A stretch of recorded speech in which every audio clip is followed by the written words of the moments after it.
Live India 24 channel में आप सभी का बहुत बहुत स्वागत है। आइए सुनते हैं मुंशी प्रेमचंद जी द्वारा लिखित उपन्यास निर्मला का पार्ट 8।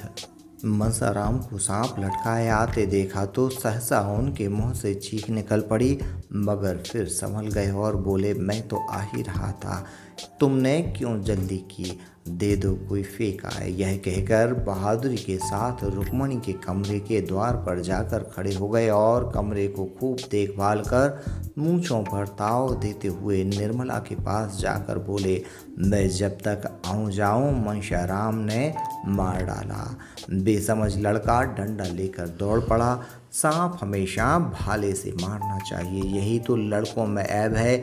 मैंने ऐसे ऐसे कितने सांप मारे हैं, सांप को खिला खिला कर मारता हूँ, कितनों ही को मुट्ठी में पकड़ कर मसल दिया है। रुक्मणी ने कहा, जाओ भी देख ली तुम्हारी मर्दानगी। मुंशी जी झेंप कर बोले, अच्छा जाओ, मैं डरपोक ही सही, तुमसे कुछ इनाम तो नहीं मांग रहा हूँ, जाकर महाराज से कहो खाना निकाले। मुंशी जी तो भोजन करने गए और निर्मला द्वार की चौखट पर खड़ी सोच रही थी, भगवान, क्या इन्हें सचमुच कोई भीषण रोग हो रहा है? क्या मेरी दशा को और भी दारुण बनाना चाहते हो? मैं इनकी सेवा कर सकती हूँ, सम्मान कर सकती हूँ, अपना जीवन इनके चरणों पर अर्पण कर सकती हूँ, लेकिन वह नहीं कर सकती जो मेरे किए नहीं हो सकता। अवस्था का भेद मिटाना मेरे वश की बात नहीं।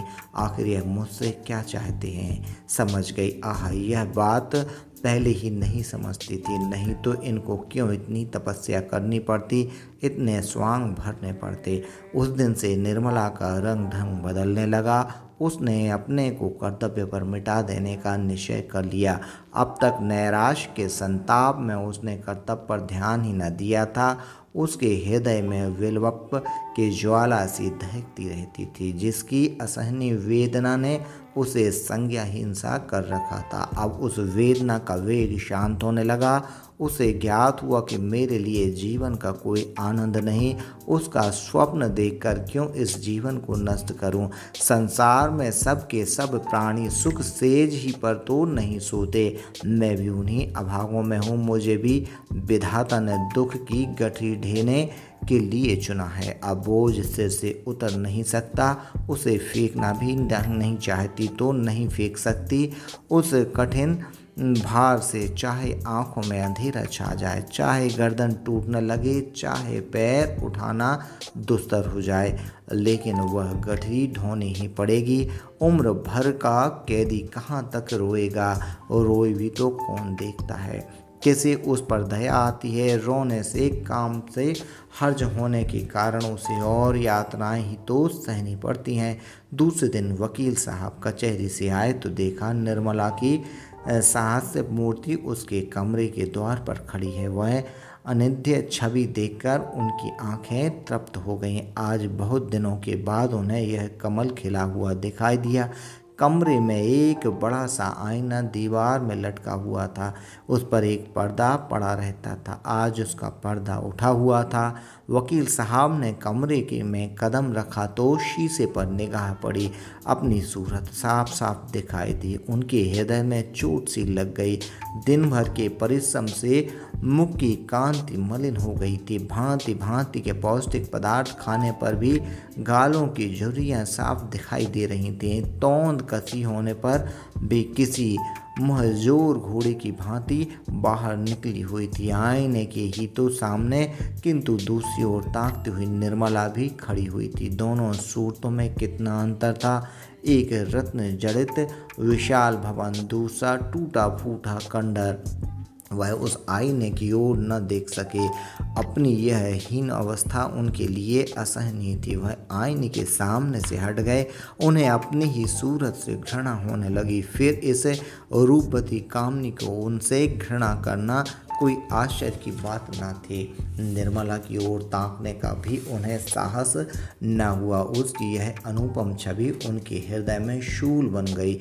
निर्मला ने कहा, आज इतनी देर कहाँ लगाई? दिन भर राह देखते देखते आंखें फूट जाती हैं, तोताराम ने खिड़की की ओर ताकते हुए जवाब दिया, मुकदमे के मारे दम मारने की छुट्टी नहीं मिलती। अभी एक मुकदमा और था, लेकिन मैं सिर दर्द का बहाना करके भाग खड़ा हुआ। निर्मला बोली, तो क्यों इतने मुकदमे लेती हो? काम उतना ही करना चाहिए जितना आराम से हो सके। प्राण देकर थोड़े ही काम किया जाता है। मत लिया करो बहुत मुकदमे। मुझे रुपए का लालच नहीं, तुम आराम से रहोगे तो रुपए बहुत मिलेंगे। तोताराम ने कहा, भाई आती हुई लक्ष्मी भी तो नहीं ठुकराई जाती। निर्मला ने कहा, लक्ष्मी अगर रक्त और मांस की भेंट लेकर आती है तो उसका ना आना ही अच्छा है। मैं धन की भूखी नहीं हूँ। इस वक्त मनसाराम के स्कूल से लौटा। धूप में चलने के कारण मुख पर पसीने की बूंदें आई हुई थीं। गोरे मुखड़े पर खून की लाली दौड़ रही थी। आंखों में ज्योति सी निकलती मालूम होती थी। द्वार पर खड़ा होकर बोला, अम्मी जी लाइए कुछ खाने को निकालिए, जरा खेलने जाना है। निर्मला जाकर गिलास में पानी लाई और एक तश्तरी में कुछ मेवे रखकर मनसाराम को दिए। मनसाराम जब खाकर चलने लगा तो निर्मला ने पूछा, कब तक आओगे? मनसाराम बोला, कह नहीं सकता, गोरों के साथ हॉकी का मैच है। बारक यहाँ से बहुत दूर है। निर्मला ने कहा, भाई जल्द आना, खाना ठंड हो जाएगा तो कहोगे मुझे भूख नहीं है। मनसाराम ने निर्मला की ओर सरल स्नेह भाव से देखकर कहा, मुझे देर हो जाए तो समझ लीजिए वहीं खा रहा हूँ, मेरे लिए बैठने की ज़रूरत नहीं। वह चला गया तो निर्मला बोली, पहले तो घर में आते ही ना थे, मुझसे बोलते शर्माते थे, किसी चीज़ की ज़रूरत होती तो बाहर से ही मंगवा लेते थे। जब से मैंने बुलाकर कहा तब से आने लगे। तोताराम ने कुछ चिढ़कर कहा, यह तुम्हारे पास खाने पीने की चीज़ें मांगने क्यों आता है? दीदी से क्यों नहीं कहता? निर्मला ने यह बात प्रसन्नता पाने के लोभ से कही थी। वह यह दिखाना चाहती थी कि मैं तुम्हारे लड़कों को कितना चाहती हूँ। यह कोई बनावटी प्रेम न था, उसे लड़कों से सचमुच स्नेह था। उसके चरित्र में अभी तक बाल भाव भी प्रधान था। उसमें वही उत्सुकता, वही चंचलता, वही विनोद प्रियता विद्यमान थी और बालकों के साथ उसकी ये बाल वृत्ति प्रस्फुटित होती थी। पत्नी सुलभ ईर्ष्या अभी तक उसके मन में, हृदय में नहीं आई थी, लेकिन पति के प्रसन्न होने के बदले नाक भौं सिकोड़ने का आशय न समझकर बोली, मैं क्या जानूं, उससे क्यों नहीं मांगते? मेरे पास आते हैं तो दुत्कार नहीं देती। अगर ऐसा करूं तो यही होगा, लोग की यह लड़कों को देखकर जलती है।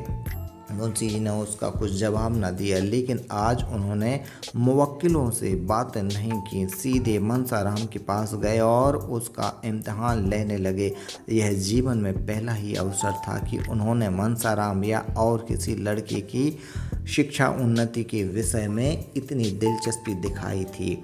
उन्हें अब कमरे में सिर उठाने की फुर्सत ही न मिलती थी। उन्हें उन विषयों को पढ़े हुए 25 वर्ष से लगभग अधिक हो गए थे। तब से उनकी ओर आँख तक न उठाई थी। वह कानूनी पुस्तकों और पत्रों के सिवा और कुछ पढ़ने ही न थे, उनका समय ही न मिलता था। पर आज उन्हीं विषयों में मनसाराम की परीक्षा लेने लगे। मनसाराम ज़हीन था और इसके साथ मेहनती भी था। खेल में भी टीम का कैप्टन होने पर भी वह क्लास में प्रथम आता था। जिस पाठ को एक बार देख लेता पत्थर की लकीर हो जाती थी।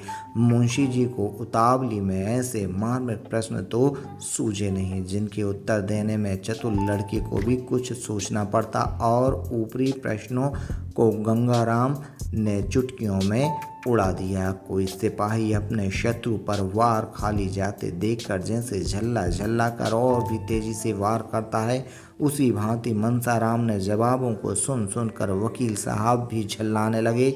वह कोई ऐसा प्रश्न करना चाहते थे जिसका जवाब मनसाराम से न बन पड़े। देखना चाहते थे कि उसका कमज़ोर पहलू कहाँ है। ये देखकर अब उन्हें संतोष न हो सकता था कि वह क्या करता है। वह यह देखना चाहते थे कि यह क्या नहीं कर सकता है। कोई अभ्यस्त परीक्षक मनसाराम की कमजोरियों को आसानी से दिखा देता, पर वकील साहब अपनी आधी शताब्दी की भूली हुई शिक्षा के आधार पर इतने सफल कैसे होते। अंत में उन्हें अपना गुस्सा उतारने के लिए कोई बहाना ना मिला तो बोले, मैं देखता हूँ तुम सारे दिन इधर उधर मटर गश्ती करते फिरते हो। मैं तुम्हारे चरित्र को तुम्हारी बुद्धि से बढ़कर समझता हूँ और तुम्हारा यूँ आवारा घूमना मुझे कभी गवारा नहीं हो सकता।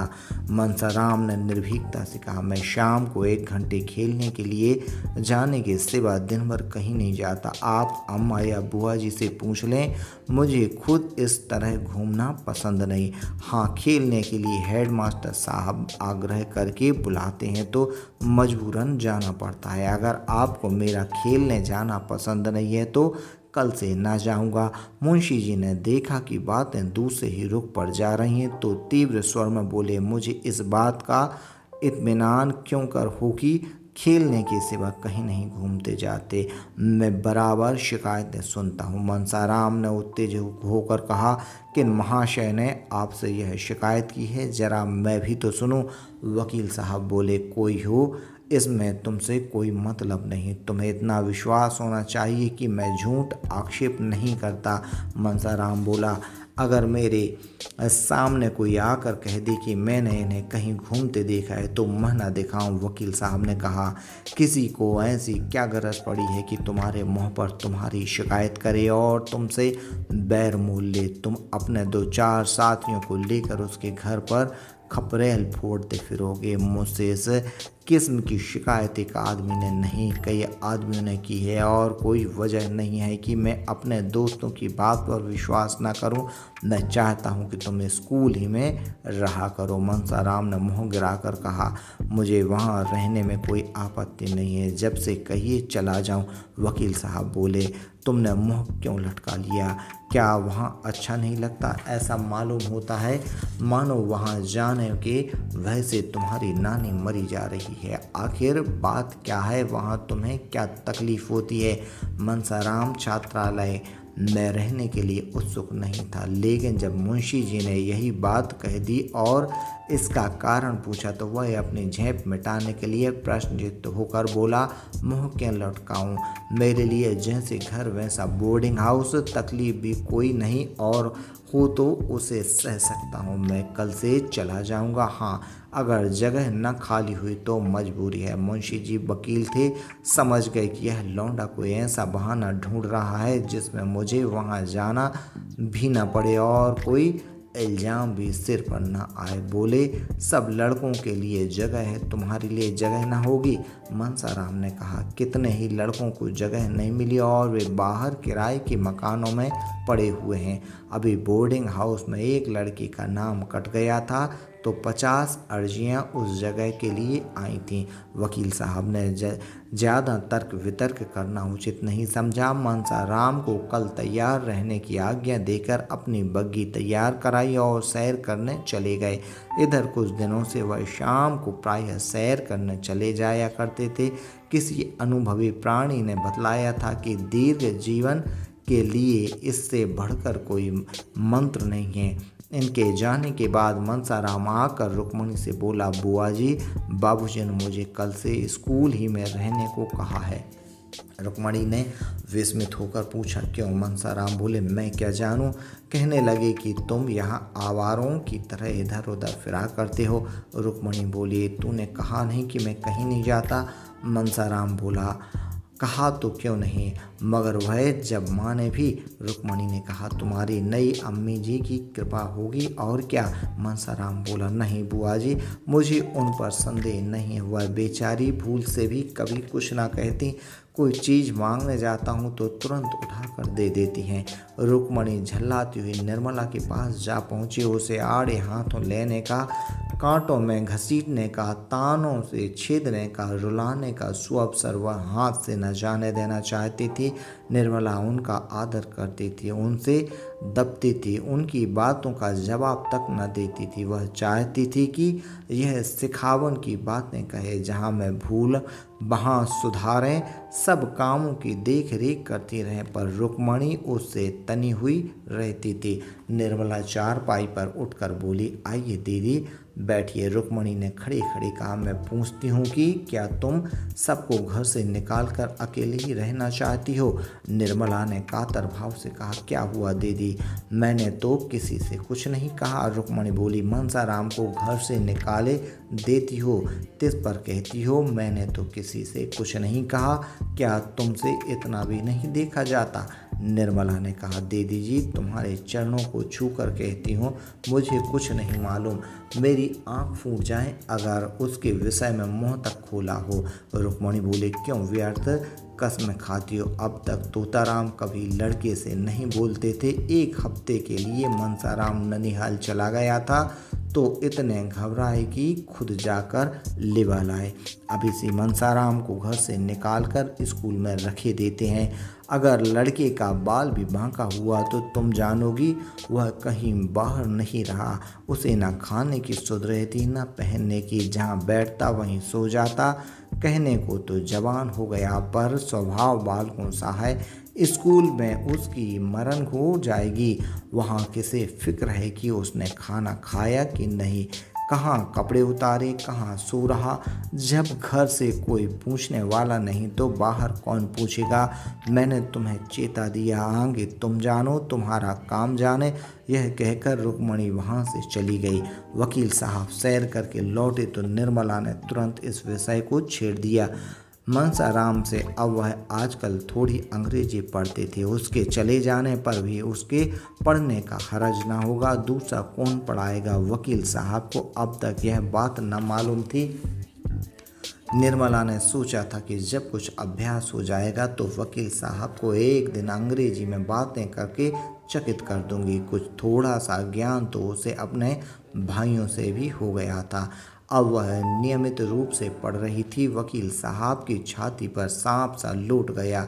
त्योरियां बदल कर बोले, वो कब से पढ़ा रहा है तुम्हें? तुमसे कभी नहीं कहा? निर्मला ने कहा, यह रूप केवल एक बार देखा था, जब उन्होंने सियाराम को मारते मारते वेदम कर दिया था। वही रूप और भी विकराल बनकर आज उसे फिर दिखाई दिया। सहमति हुई बोली, उनके पढ़ने में तो इससे कोई हरज नहीं होता, मैं उसी वक्त उनसे पढ़ती हूँ जब उन्हें फुर्सत रहती है।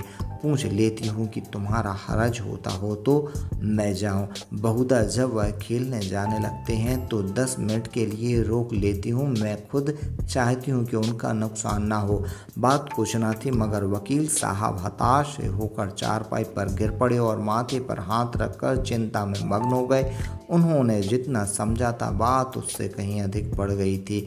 उन्हें अपने ऊपर क्रोध आया कि मैंने पहले से ही क्यों ना इस लौंडे को बाहर रखने का प्रबंध किया। आजकल जो यह महारानी इतनी खुश दिखाई देती हैं, इसका रहस्य अब समझ में आया। पहले कभी कमरा इतना सजा सजाया न रहता था, बनाव चुनाव भी न करती थी, पर अब देखता हूँ काया पलट सी हो गई है। जी में तो आया कि इसी वक्त चलकर मनसाराम को निकाल दें।